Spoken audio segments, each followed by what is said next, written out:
그래서 이제 오늘 56장 제3 이사야서인데 제3 이사야는 포로기 이후 방금 말씀드린 것처럼 귀환 공동체에서 활동을 했던 예언자입니다.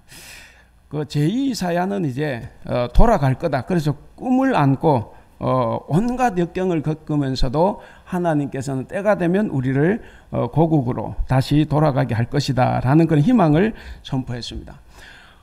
예레미야도 이제 70년이 차면 이제 돌아간다 이렇게 예언을 했죠. 그래서 그것대로 기원전 538년 바벨론을 무너뜨린 페르시아 왕 고레스가 칙령을 내려서 모든 민족들이 다 포로들이 고국으로 돌아가게 합니다. 그래서 이제 유대 백성들도 꿈에 그리던 고국으로 돌아오는 그 꿈이 이루어졌습니다. 자, 귀한 공동체가 이제 다시 이제 돌아왔으니까 그들에게 제일 중요한 건 뭐였냐면 성전을 다시 재건하는 거예요. 그래서 515년에 제2성전 한참 지나고 난 다음에 515년 제2성전을 건축을 했습니다. 그래서 예루살렘에서 이제 다시 한번 예배 공동체, 제2공동체가 이제 건설되게 되었습니다. 자, 그렇게 해서 어쨌든 이제 제2 이사야가 예언한 대로 꿈을 안고 이렇게 고국으로 돌아왔는데, 근데 사실 이 돌아올 때는 꿈을 안고 돌아왔지만, 여러분 70년 만에, 짧게는 50년 만에 돌아온 고국이 만만찮죠. 그래서 이제 이 귀한 공동체에게는 정치적으로, 경제적으로, 종교적으로 심한 어려움을 이제 겪게 됩니다. 자, 그러다 보니까 신앙도 많이 흐트러지고 도덕적으로도 많이 타락하고, 그래서 하나님에 대한 이 믿음도 회의가 일어났던 그런 어려운 시절이었습니다. 자, 이렇게 삶이 피폐해지고 신앙에 회의가 될 때 우리도 있지 않습니까? 살다 보면 그런 걸 좀 많이 느끼는데, 자, 그럴 때 구원받은 백성들은 어떻게 살아야 하나님의 이 구원에 합당한 삶을 살아갈 수 있을까 하는 것을 우리가 고민을 해보게 됩니다. 자, 하나님의 구원을 받은 백성들은 어떻게 살아야 되겠습니까? 정답은 다 나왔죠. 하나님께서 우리에게 베풀어 주신 구원에 합당한 삶, 그 구원에 부끄럽지 않은 윤리적이고 도덕적인 삶을 사는 것, 그렇게 살아갈 책임이 우리에게 있다 하는 거죠.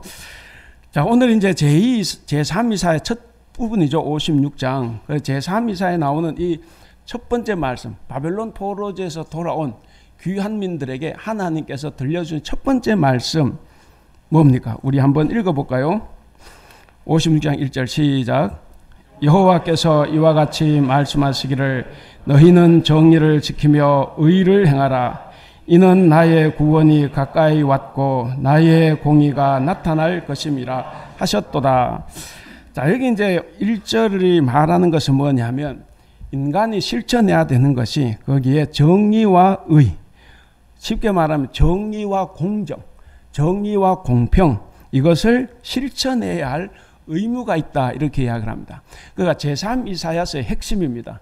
정의와 공정을 실천하는 것, 이것이 이제 제3 이사야서의 핵심이지만, 그런데 사실은 이사야 1장부터 계속 강조해오는 것이 이 정의와 공정입니다. 이 정의와 공정인데 이 명령은 구원받기 위한 전제 조건이 아니에요. 너희가 구원을 받기 위해서는 정의롭게 살고 공평하게 살아라 이렇게 말하는 것이 아니고, 하나님과 연합해서 정말 구원을 받은 사람들이라고 하면 당연히 정의와 공정을 실천하며 살아가야 된다라는 말씀입니다. 그러니까 구원받기 위해서 정의롭고 공정하게 살라는 것이 아니고, 우리는 구원받았기 때문에 하나님께서 그렇게 살라고 하시니까 그것을 우리가 생명처럼 여기고 그렇게 살아가야 된다는 말씀입니다.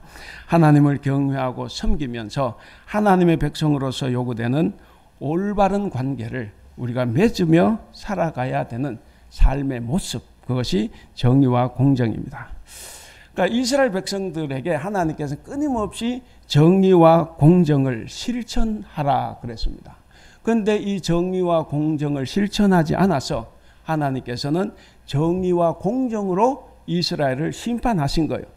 그리고 다시 이 제3 이사야서에서 너희가 구원받을 그 구원의 길도 과거의 패역한 모습을 버리고 정의와 공정을 실천하며 살아야 된다라고 지금 말씀하시는 겁니다. 그렇다고 하면 우리 사랑하는 성도 여러분, 우리가 여호와와 연합해서 구원받은 성도들이라고 하면 어떤 자세, 어떤 마음을 가지고 살아야 되는가 하는 것을 우리가 한번 살펴보면서 은혜를 받도록 하겠습니다. 자, 첫 번째는 그 하나님의 은혜로 구원받은 우리들인데, 하나님의 은혜로 구원받은 성도들은 당연히 구원에 합당한 삶을 살아가야 합니다. 이 당시에 이 유다 사람들은 자기들을 바벨론 땅에서 구출해 주시고 해방해 주신 하나님의 은혜에 감격했습니다. 그래서 하나님의 말씀대로 살고 하나님을 섬기기로 아주 작정을 하고 그렇게 다짐하고 돌아온 사람들이에요. 그러니까 뭔가 그런 큰 이상과 꿈을 안고 이게 돌아온 사람들입니다. 그런데 살다 보니까 그게 아니에요. 여러분, 우리도 만약에 남북이 통일이 됐다고 이제 우리가 북한 가고 이렇게 뭐 무슨 일이 생겨요? 북한에 내 땅에 다른 사람이 살고 있지 않습니까? 그럼 이제 아마 땅 분쟁이 일어날 거예요. 그런데 이제 유대 사람들도 돌아오니까 그런 거예요. 그리고 또 새로운 지도층이 있어요. 바벨론 포로로 끌려갈 때는 지도층들이 다 끌려갔어요. 그러면 이제 예루살렘에 남은 사람들은 나쁘게 표현하면 어중이 떠중이들만 남았는데, 근데 그 사람들이 새로운 지배 계층을 형성하고 있었습니다. 그러니까 이제 원래 지배 계층과 새로 생긴 지배 계층이 또 권력 다툼을 하겠죠. 그러니까 신앙적으로도 갈등이 있어요. 성전 하나 짓는데도 반대자들이 많습니다. 자, 그러니까 시간이 지나면 지날수록 자꾸 뭔가 사기가 떨어지는 거죠. 하나님을 향한 열심도 식어지고, 그리고 이웃에게 정의와 공정을 행하라는 이런 말씀도 오히려 반대로 이웃을 괴롭히고 이웃을 못 살게 하는 그런 일을 서슴없이 저지르기 시작했다는 거죠. 그래서 하나님께서 1절의 말씀처럼 너희는 정의를 지키며 의를 행하라, 이렇게 이제 요구를 한 것입니다. 자, 불의를 행하면서 사는 사람들에게 정의와 공정이라는 것, 정의와 공정, 불의를 행하며 사는 사람들에게 정의와 공정은 그저 너무나 멀리 떨어져 있는 거예요.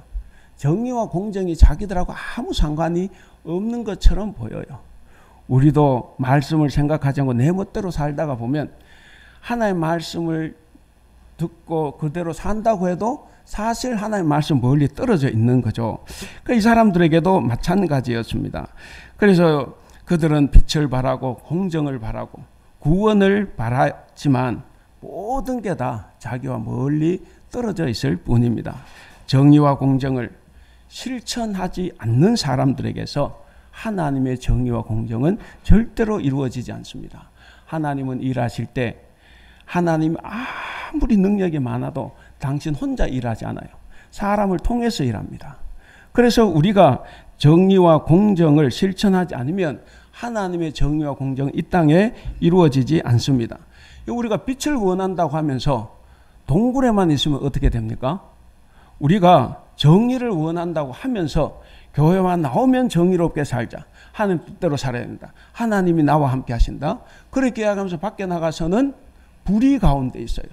불법한 가운데 있습니다. 그러면 어떻게 되겠습니까? 아무리 그 사람이 원해도 그 사람이 빛이나 정의를 누릴 수가 없을 겁니다. 하나님의 구원이 정말 실현되기를 바란다고 하면 인간 편에서, 우리 편에서 구원의 문을 열어야 됩니다. 그래야 구원이 이루어지는 거예요. 바로 이것이 우리에게 요구되는 정의와 공정입니다. 우리의 구원을 완성하려면 이 정의와 공정을 우리가 실천해야 됩니다. 자, 그런데 이 정의와 공정을 행하는 것, 이 윤리적인 삶이 아까 말씀드린 것처럼 구원의 전제 조건은 아니에요. 구원의 전제 조건은 아니고 다만 구원받은 이후에 이 구원을 완성시키기 위해서 성화의 과정을 거치는 거죠. 제가 이제 자주 말씀을 드리지만 구원에는 세 단계가 있죠. 과거의 구원, 현재 구원, 미래 구원이 있어요. 과거의 구원은 이신칭이 그래서 믿기만 하면 공짜로 받는 거예요. 근데 그 구원이 미래 구원을 완성하는 건 아니에요. 그럼 그때 믿었을 때부터 죽을 때까지 10년이든 50년이든 그때는 현재 구원이 작용을 하는 거예요. 그래서 우리가 성화, 거룩하게 살아야 됩니다. 이 삶 속에는 바로 거룩과 공의와 정직, 정의와 공정, 공평을 실현하며 살아가야 되는 겁니다. 그렇게 살 때 마지막 미래의 구원, 영화, 천국에 들어가는 겁니다. 그래서 우리가 과거에 구원받았다고 해서 그 구원이 완성되지는 않습니다. 어쨌든 구원은 뭡니까? 하나님의 일방적이고 무조건적인 은총입니다. 그래서 우리가 과거에 구원받을 때는 아무런 조건이 없어요. 믿기만 하면 다 구원을 받은 겁니다. 다만 구원받은 자들이 어떻게? 구원받은 자들은 그 구원에 부끄럽지 않게 하나님의 명예, 하나님 이름에 욕되지 않게 그렇게 거룩하게 살아야 할 책임이 있다 하는 말씀입니다. 자, 구원받았다고 하면서도 양심적으로 살지 않으면 어떻게 됩니까? 구원을 받았다고 그렇게 말을 하며 다니는데 양심적으로 살지 않으면 하나님은 그것을 용서하지 않습니다. 불법한 죄인입니다. 그렇다면 1절에서 하나님이 권면하신 내용은 뭐겠습니까? 이 정의와 공정은 구원받은 자들이 당연히 가져야 할 합당한 삶의 자세입니다. 여기 앉아 계신 여러분들은 저와 여러분 다 구원을 받았어요, 과거에. 근데 현재도 구원을 받고 있다는 것은 장담하지 못해요. 그것은 여러분들이 정의롭게 공정하게 살아가고 있느냐 하는 것이 결정을 할 겁니다. 자, 과거의 한국교회는 지금도 그렇지만 한국교회가 좀 윤리적이지 못하다 그렇게 이야기합니다. 이 윤리적이지 못한 데는 바로 방금 말씀드린 이런 점을 잘못 이해하고 또 교회에서 목사들이 잘못 가르쳤기 때문입니다. 여기 해병대 나온 분 있어요. 한 번 해병은 영원한 해병. 예. 그들은 뭐 어딜 가도 한 번 해병은 영원한 해병 그래서 하는데 저는 해병이 아니어서 그런지 좀 꼴불견으로 보일 때도 있어요. 근데 한 번 구원은 영원한 구원 이렇게 이제 교회에서도 이야기를 합니다. 근데 한 번 구원은 영원한 구원이다. 이건 사실 대단히 성경적인 거예요. 맞습니다. 한 번 구원은 영원한 구원이에요. 그러나 그렇기 때문에 내가 어떻게 살아도 나는 구원받았다. 이렇게 하는 이것이 문제예요. 한 번 구원은 영원한 구원은 대단히 성경적이지만 그러나 그렇기 때문에 나는 어떻게 살아도 상관없다. 왜? 구원받았기 때문에. 라고 하면 이게 이제 문제가 됩니다. 그럼 성경 어디에도 그런 가르침 없어요. 성경 예수님이 너 구원받았으니까 네 마음대로 살아 이런 거 나옵니까? 그런 것도 없어요. 행위가 구원에 영향을 미치는 것은 아닙니다. 그러나 이 구원은 반드시 우리에게 책임이 따라요. 구원받은 사람이라면 절대로 옛날처럼 옛 사람처럼 살면 안 된다는 것이 성경의 가르침입니다. 그래서 구약에도 수많은 예언자들이 그걸 가르치는 거예요. 사람들에게 구원받은 사람처럼 살라는 거예요. 구원받은 사람처럼 살지 못하니까 예언자들이 나타나서 목숨을 걸고 외치는 겁니다. 듣든지 아니 듣든지 외치라고 하죠. 그것이 바로 예언자의 사명이에요. 그래서 구원받은 사람이라고 하면 구원받은 자처럼 살아야 합니다. 정의와 공정을 추구하라. 이 말씀을 우리가 깊이 새겨야 됩니다. 여러분, 우리가 왜 살아가면서 정의와 공정을 추구하지 못하며 살아갑니까? 하나님을 신뢰하지 못하기 때문에. 우리가 정말로 기도하는 것처럼 하나님을 신뢰한다. 그렇게 하면 지금 당장 너 재산 다 내놔. 그래도 내놓을 수 있어요. 그렇지 않습니까? 근데 내놓으면 내가 당장 어떻게 살지? 우리 자식 학교 어떻게 시키지? 별의별 걱정이 다 들어갑니다. 그래서 하나님이 다 내놓으라고 해도 못 내놔요. 왜? 하나님을 신뢰하지 못하기 때문에. 그러니까 정의와 공정을 추구하는 삶을 살아가는 사람은 하나님을 완전히 신뢰할 수 있습니다. 백성들이 정말 구원을 제대로 받으려고 하면 각자가 다 하나님 앞에서 해야 될 도리가 있고 사람 앞에서 해야 될 도리가 동시에 있습니다. 그것은 바로 정의와 공정입니다. 특히 구약 성경에서 정의와 공정이 뭐겠습니까? 특히 구약 성경에서 정의와 공정은 힘없고 약하고 보잘것없는 가난한 사람, 그 사람들을 잘 돌보고 보살피고 그들의 권리를 지켜줘라. 이것이 정의와 공정입니다. 그런데 이 정의와 공정이 사회에서도 잘 안 지켜지지만 사실 이 교회 안에서도 잘 지켜지지 않습니다. 교회 안에서도 정의로운 말, 공정한 말을 했다가는 미움받을 수 있어요. 적당히 사람 눈치 보고 그냥 누군가 하면 그렇게 따라가면 제일 편한 거예요. 그래서 교회 안에서도 정의와 공정을 행하면 바보 취급당하고 왕따 될 가능성이 있습니다. 그래서 우리는 아무 말을 안 하는 거예요. 분명히 저것이 잘못됐다 싶어도 다 말하지 않습니다. 근데 이것이 하나님의 신뢰와 연관이 있다는 거예요. 나는 말 안 하고 있지만 하나님을 제대로 믿지 못하는 것을 드러내주는 겁니다. 그래서 이 정의와 공정은 의인이 핍박을 받고 쫓겨나고 악인이 형통한다고 해도 이 정의와 공정은 지켜야 됩니다. 다른 것으로 대체할 수 없는 거예요. 그러므로 역경 속에서도 심지어 의롭게 살다가 그게 핍박을 받아도 이것은 반드시 지켜야 되는 것. 그것이 바로 창조주 하나님을 온전히 신뢰하는 것입니다. 여러분, 오늘날 사회는 악인이 성공하고 의로운 사람이 손해를 보는, 핍박을 받는 그런 시대라고 볼 수 있을지 모르겠습니다. 그런 시대라고 해도 우리는 가슴을 펴고 의롭게 살아가야 합니다. 어떤 상황에서도 우리가 하나님을 제대로 신뢰하면 우리는 의롭게 살아갈 수 있습니다. 자, 두 번째입니다. 오늘 그 본문은 이방인의 구원을 이야기하는 건데, 그래서 두 번째는 이방인들도 하나님의 구원을 누리고 공정을 지키며 살아갈 수 있게 됐습니다. 여러분, 하나님의 공의와 하나님의 정의 그리고 하나님의 명령은 지금까지는 당시에 그때까지는 이스라엘 사람만 지킨 거예요. 왜? 이방인은 아예 나오지를 못하죠. 그래서 이런 구원은 이스라엘만 누린 거죠. 그러니까 과거에는 이스라엘 사람들에게만 허용이 되는데, 근데 이 본문이 쓰여진 그때 당시 이제부터는 이방인들도 안식일을 지킬 수 있고 하나님의 명령을 지킬 수 있게 되었습니다. 우리 6절 같이 한번 읽겠습니다. 시작. 또 여호와와 연합하여 그를 섬기며 여호와의 이름을 사랑하며 그의 종이 되며 안식일을 지켜 더럽히지 아니하며 나의 언약을 굳게 지키는 이방인마다. 자, 거기 나오죠. 그래서 이방인들도 하나님의 구원을 누리고 그리고 하나님의 공의를 지킬 수 있다 하는 겁니다. 지금부터는. 그러니까 여기서 말하는 구원이란 뭐냐면 민족적인 차별이 없다 하는 거예요. 어떤 차별도 없는 것이 구원이라고 이야기를 합니다.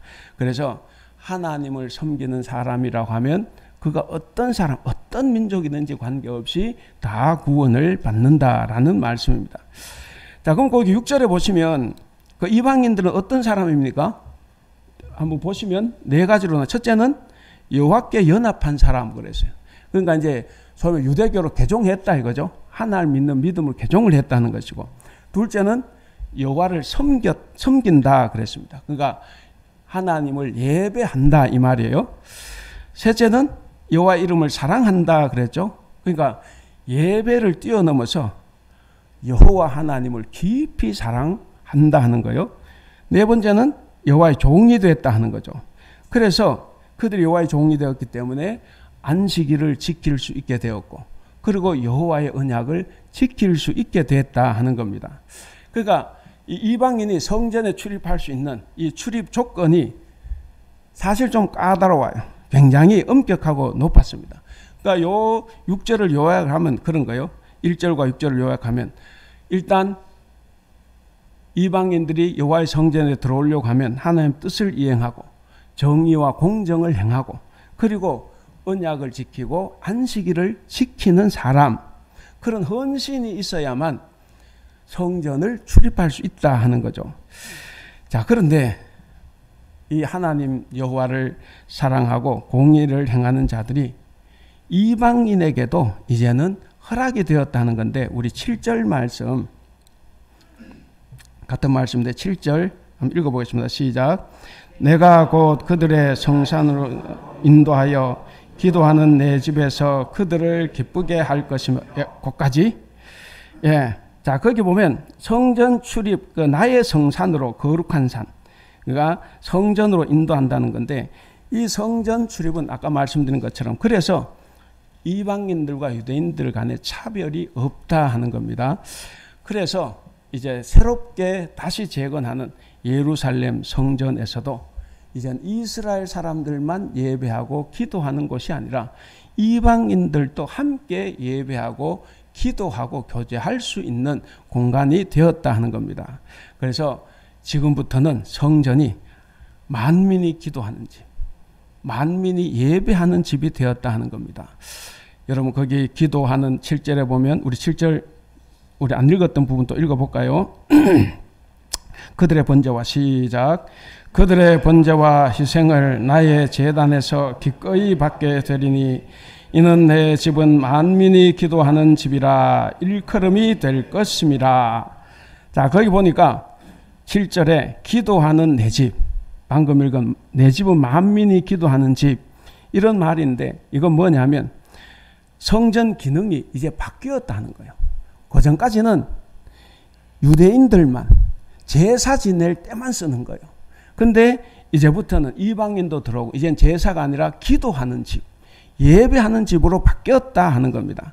그래서 중요한 내용입니다. 성전은 이때부터 제사하는 장소뿐만 아니라 기도하는 장소고 하나님과 교제하는 장소로 바뀌었다 하는 겁니다.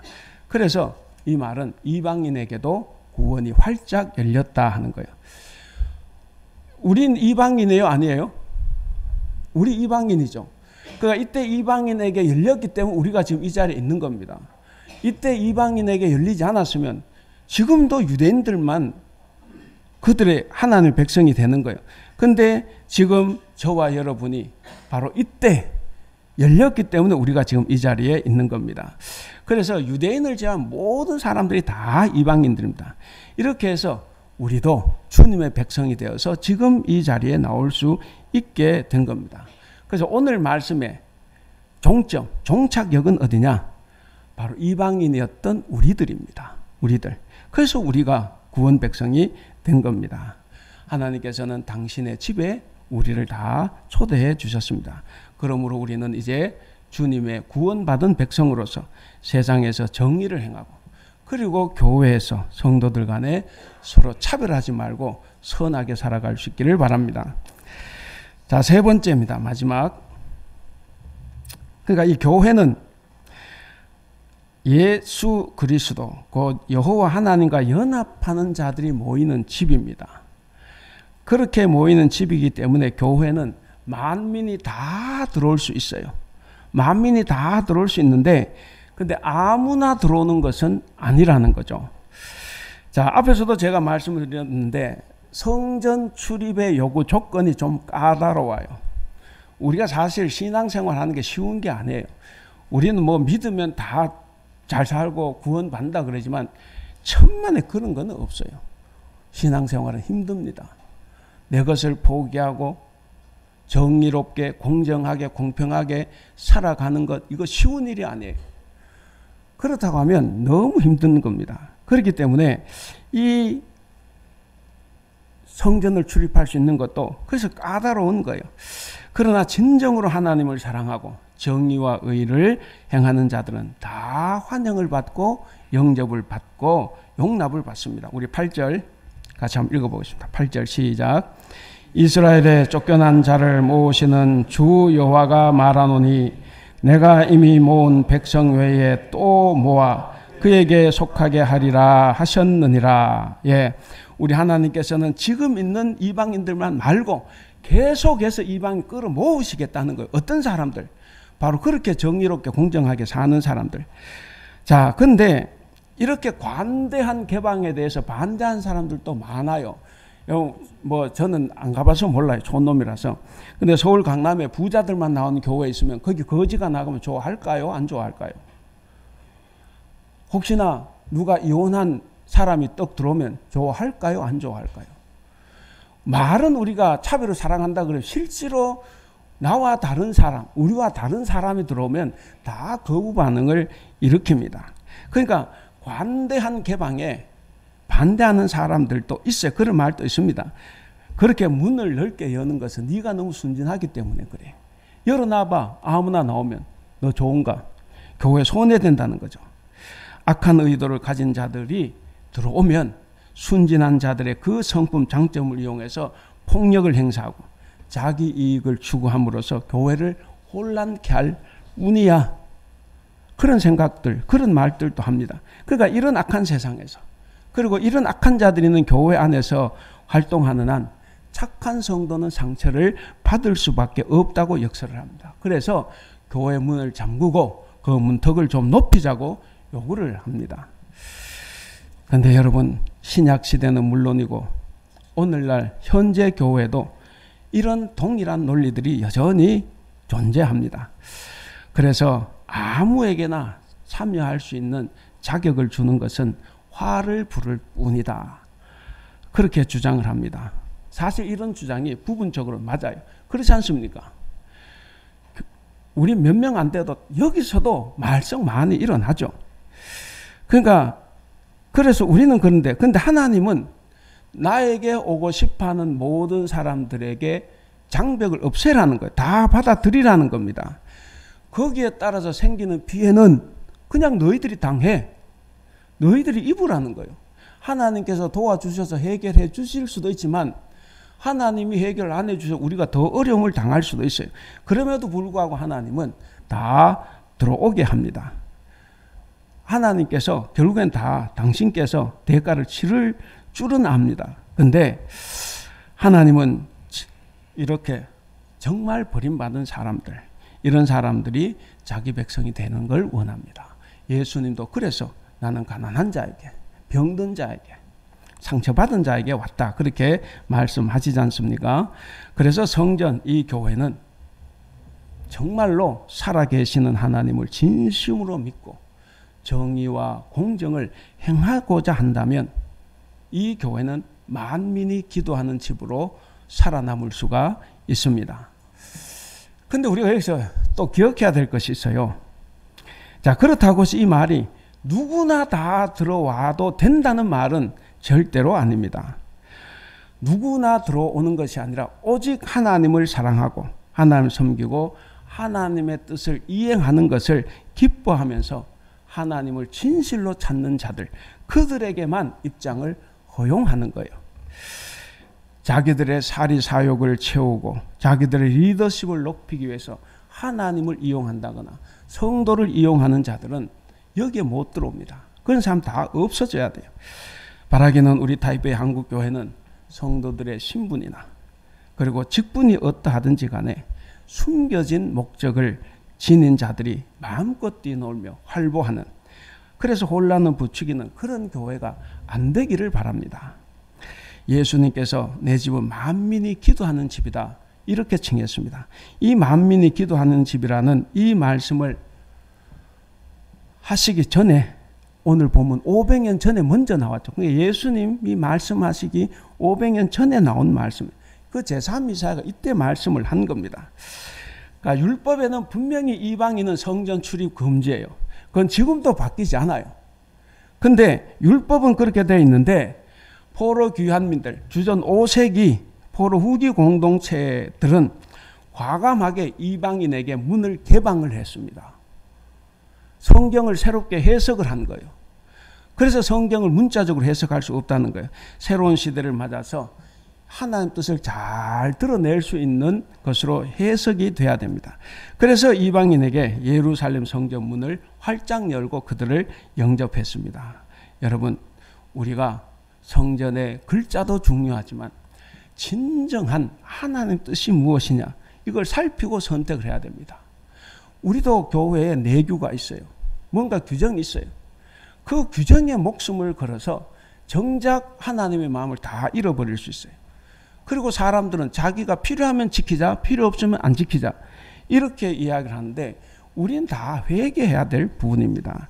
여러분, 하나님의 진정한 뜻이라고 하면 과감하게 없앨 수 있는 것, 그런 용기를 가진 사람들이 될 수 있기를 바랍니다. 자, 율법 조항을 따지며 백성들에게 짐을 무겁게 지우는 종교 지도자들, 이 종교 지도자들을 예수님께서는 엄청 책망을 하셨죠. 책망을 하셨습니다. 바로 그 책망을 지금 우리가 듣는 듯합니다. 오늘 교회에도 자기 주장을 관철하려고 하나님의 뜻을 왜곡하는 성도들이 많습니다. 그래서 우리에게 중요한 것이 뭐냐? 하나님의 말씀의 참 뜻을 분별할 수 있는 안목과 지혜가 있어야 합니다. 그 지혜는 기도한다고 생기는 게 아니에요. 교회 열심히 나온다고 생기는 게 아니에요. 성경을 읽고 보고 공부하고 묵상을 해야 됩니다. 여러분, 우리도 예수님처럼 불의를 보면 외칠 수가 있어야 됩니다. 불의를 보고도 말 한마디 못하는 사람들이 너무 많아요. 그렇게 눈치만 보다가 선하고 순수한 사람들에게 대못을 박는 일을 하지 않기를 바랍니다. 교회는 만민이 다 들어와서 예배하고 교제하는 공간이지만 아무나 들어오는 것은 아니라는 것을 명심할 수 있기를 바랍니다. 자, 이제 말씀을 맺겠습니다. 사랑하는 우리 성도 여러분, 교회는 정의와 공정을 수호하고 지키는 하나님의 집입니다. 그렇기 때문에 이 하나님의 집 주인은 하나님이에요. 결코 인간이 아닙니다. 그런데 인간이 집 주인이 되려고 하는 것을 우리는 많이 봅니다. 따라서 교회는 여러분들이 우리가 원하는 교회를 만들어가는 게 아니에요. 하나님께서 무엇을 원하시느냐, 그 정의와 공정을 실천할 수 있는, 실천하는 교회로 만들어 가야 됩니다. 진지하게 우리를 한번 돌아봐야 됩니다.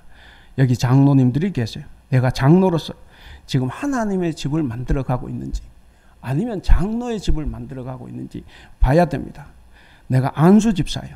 안수집사로서 정의와 공정보다는 그저 사람의 눈치만 보다가 무기력하고 무능력한 행실로 하나님의 교회를 불법이 가득한 곳으로 만들고 있는 것은 아닌지 돌아봐야 됩니다. 나는 권사예요.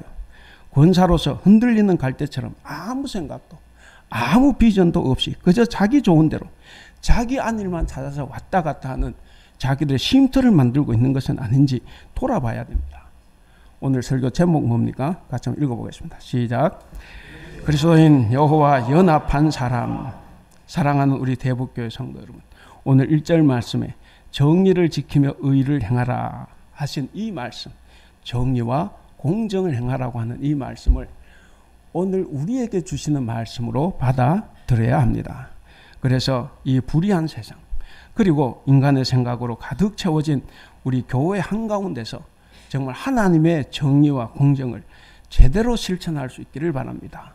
그렇게 함으로써 하나님의 구원을 완성하는 정말 여호와와 연합한 여러분들, 우리들, 그리고 우리 타이페이 한국교회가 되시기를 주님의 이름으로 축원합니다. 기도하겠습니다.